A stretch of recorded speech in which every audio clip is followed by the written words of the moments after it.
श्री स्वामी समर्थ. मी योगिता स्वागत करते तुमचं माझ्या चॅनलवरती. आज सप्त्याचा तिसरा दिवस आहे, तर चला मी दाखवते तुम्हाला की आज काय काय होणार आहे ते. चला मग. आणि इथं बघू शकता जे लहान मुलांसाठी खेळणे पाळणे वगैरे ते सर्व इथं खेळ आलेले होते. आणि लहान मुलंही तिथं जे खेळ खेळण्यात दंग होतात. आणि इथं बघू शकता तुम्ही पावसाचं खूप वातावरण झालेलं आहे.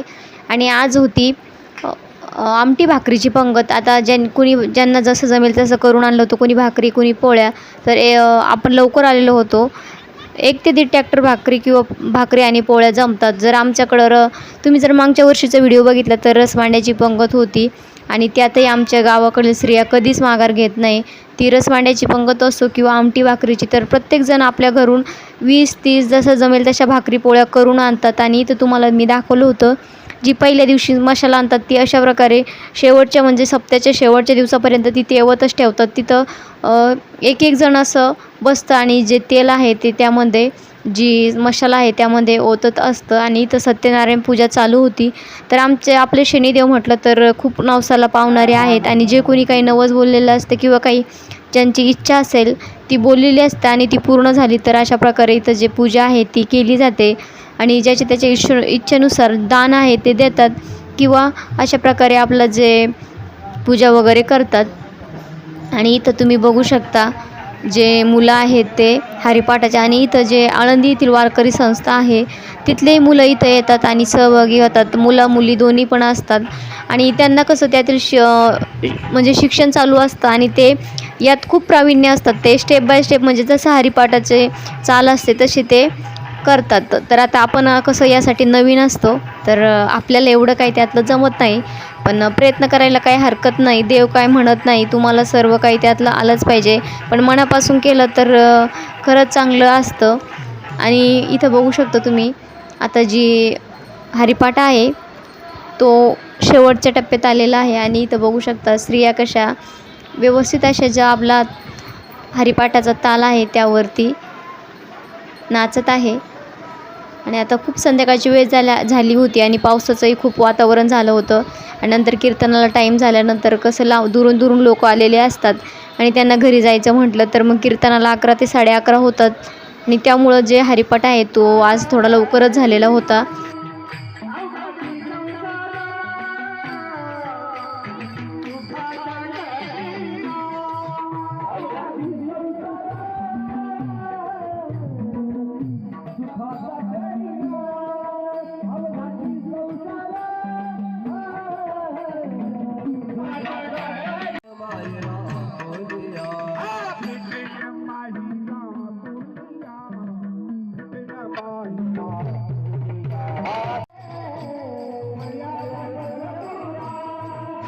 आणि 3ही दिवस म्हणाल तर इथं जे फोटोशूट आहे तो चालतो. म्हणजे कॅमेरामन व्हिडिओ शूटिंग हे सर्व इथं असतं.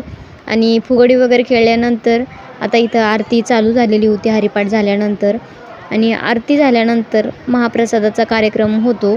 तर तुम्ही बघितलं आहे मी प्रत्येक दिवसाचा व्हिडिओ तुमच्याशी शेअर केलेला आहे.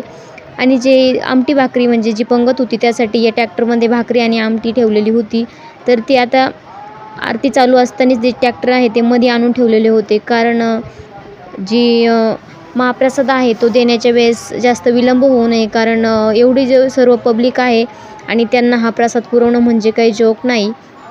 आणि मी तुम्हाला याआधीच्या व्हिडिओमध्ये दाखवली होती. तर पहिल्या दिवशीची होती साबुदाणा खिचड्याची पंगत आणि दुसऱ्या दिवशी होती डाळबट्टी आणि तिसऱ्या दिवशी आहे आमटी भाकरी म्हणजेच शेवभाजी होती.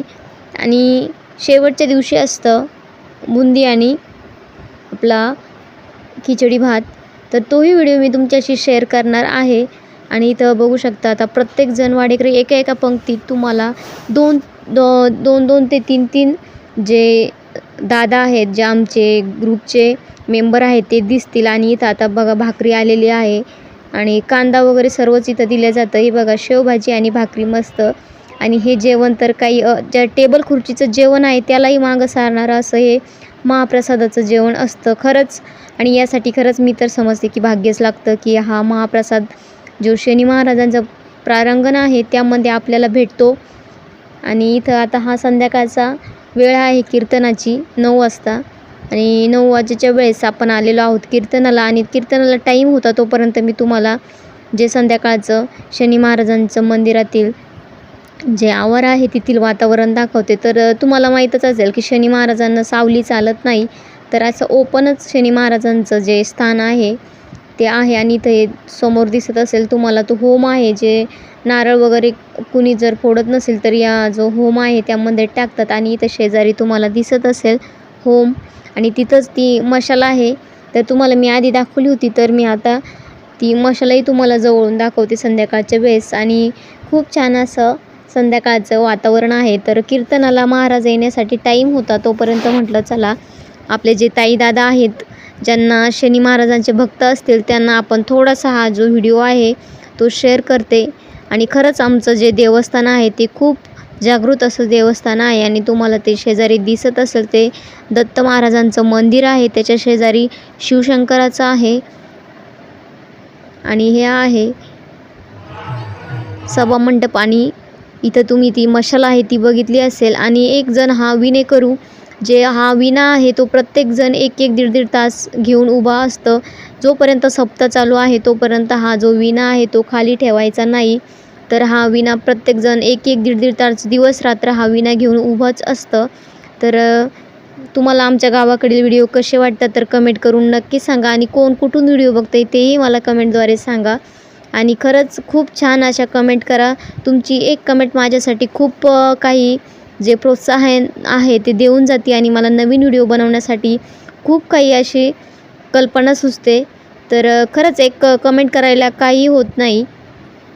तर अशा प्रकारे आमच्या गावाकडील हा संध्याकाळचं वातावरण आहे. आणि सकाळी उद्या शेवट आहे, म्हणजे सप्ताची सांगता आहे. तर तोही व्हिडिओ मी तुमच्याशी लवकरच शेअर करेल. आणि सर्व जे सप्ताहाचे व्हिडिओ आहे मी पूर्ण अपलोड केलेले आहेतच. खरंच नक्कीच बघा. आणि हे आहे शनिदेवाचं मी जवळून तुम्हाला दाखवते. तर आमच्या इथं स्त्रियांना अलाउड नाही आहे, तर इथं मी एका दादाकडनं हा व्हिडिओ शूट करून घेतलेला होता.